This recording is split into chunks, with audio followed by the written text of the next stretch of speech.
आपण गेल्या महिनाभरापासून गरमी चालू झाल्याचे होती आपली म्हणजे गरमीचे दिवस होते. त्यामध्ये बॅरेज धरणा इथे पोहण्याचे बाहेरील व्यक्तींचे पोहण्याचे प्रमाण हे जास्त वाढले होते. त्या अनुषंगाने आम्ही प्रत्येक ठिकाणी बॅनर लावलेत. आपण कधी पण जाऊन बघू शकता बॅनर लावले की या ठिकाणी नदीवर पोहायला येऊ नका, जीवाला धोका आहे. पाण्याचा अंदाज येत नसतो. कारण किती पट्टीचा पोहणार असेल प्रत्येकाला पाण्याची पातळी वगैरे समजून येत नाही. कुठे खोल आहे, कुठे पाणी कमी आहे आणि कसे आहेत हे ग्रुपनी मुलं येतात 10-12 त्यामध्ये पोहणारे 1-2 जण असतात. 7-8 लोकांना पोहता येत नाही आणि मजा म्हणून ते उडी मारतात. पण नंतर ते बुडतात. एकदा बुडायला लागला माणूस की त्याला वाचवणं फार जिकिरीचं होतं कारण तो सगळ्यांना पकडतो. आपण तर ट्रेनिंग केले तेव्हा तुम्ही ते बघितलंय तिथे आपण आपत्कालीनचं की माणूस एकमेकाला पकडतो आणि तो दुसऱ्याला पण घेऊन जातो. असाच हा प्रकार घडलेला आहे.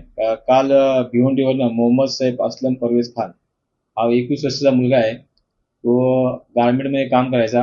तो काल 4 वाजता भिवंडीवरनं बॅरेज धरणावर आला होता त्याच्या मित्रांबरोबर आणि त्या ठिकाणी त्यांचं म्हणणं आहे त्या ग्रुपमध्ये काही मुलांचं म्हणणं आहे साक्षीदारांचं की बाबा एक कोणतरी बुडत होता त्याला हा वाचू होता. हा पोहणारा होता पट्टीचा. पण त्याचा पायपामध्ये कुठे पाय अडकला आणि तो बुडून मयत पावलाय त्याच्यामध्ये.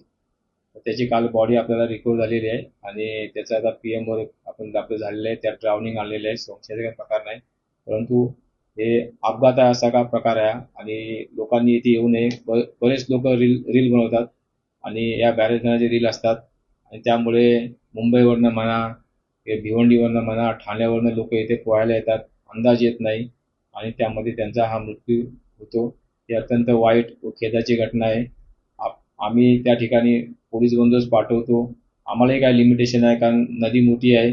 आम्ही इथून हाकवले की त्या पलीकडच्या तीरावर जातात, तिथून हाकवले की ते जातात. दोन्ही बाजूला पोलीस लावले तरी कुठे दुसरीकडे जातात. तिथे मग हाकलवले तर ग्रामीणच्या हद्दीमध्ये जातात. हे असं चालू आहे. त्यामुळे जनतेला आव्हान आहे की या बॅरेज धरणावर किंवा आजूबाजूच्या नदीच्या परिसरामध्ये येऊ नका. आपल्याला पिकनिक करायची असेल तर फार्म हाऊस वगैरे आहे त्या तिथे सुद्धा स्विमिंग पूल आहे तिकडे जावा. परंतु इकडे आपला अमूल्य जो जीव आहे तो वाया घालू नका.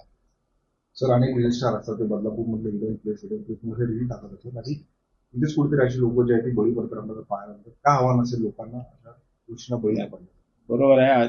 मी आता तेच सांगितलं आपल्याला की हे रील स्टार लोकांचे रील बघून येऊ नका इकडे.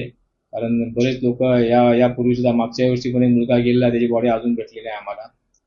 त्यामुळे असे मिसिंग व्हायचे पाण्यात व्हायचे प्रकार वाढत चाललेले आहेत.